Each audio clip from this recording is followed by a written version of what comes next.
This is a step-by-step video of how I made my Pawnee ghost, one of my latest drawings.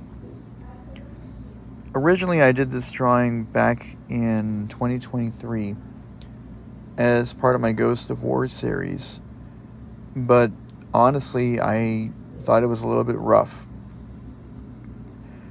So I decided to go back into it and revisit this character. The reference photo I used was of a real-world Pawnee warrior who worked as an Army Scout in the 1890s.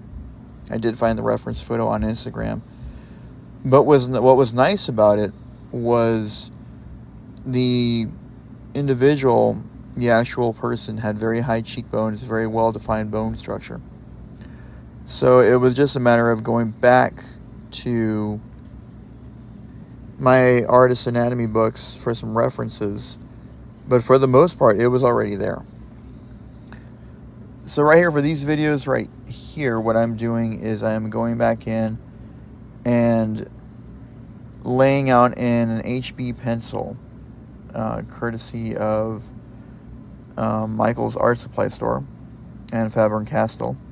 Some of the best pencils, I must say. Working off a Bristol board. And when I get to this point right here, after I've laid down the original pencil lines, I start going in with ink. I always go back to Micron pens from Sakura. The best pens ever. And I have to add that my 14-year-old daughter likes to steal them, so I'm constantly buying a pack. So for any subscribers out there, if you guys would like to send me Micron pens, they would be greatly appreciated. Maybe I'll throw in a bookmark or something for you guys. But what I'm doing right here is I'm starting to build up the texture in the shadows. So the light is hitting from the right shoulder going to the left. So everything in the left side is going to be more in darkness. But what I try to do is I try to make things look three-dimensional as I draw. I also try to add in texture and try to add in patterns into the clothing.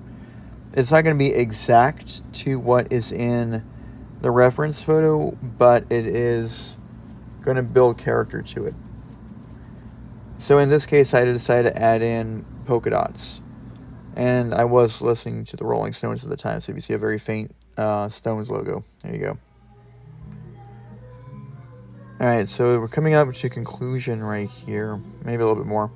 But I've been working really for an entire Saturday afternoon at this point, building up the shadows and doing a little bit of guesswork as to where the bones would be holding the tomahawk. And in the original photo, he's seated, but I decided to make it more standing with his hands at the ready. It just kind of spoke that way to me. And one thing I've started doing is going through the polka dot pattern that was in his scarf and translating that as you go down into where I'm working in the shadows into orb-like structures. Yes. Just to make it look more ethereal, more of a ghost.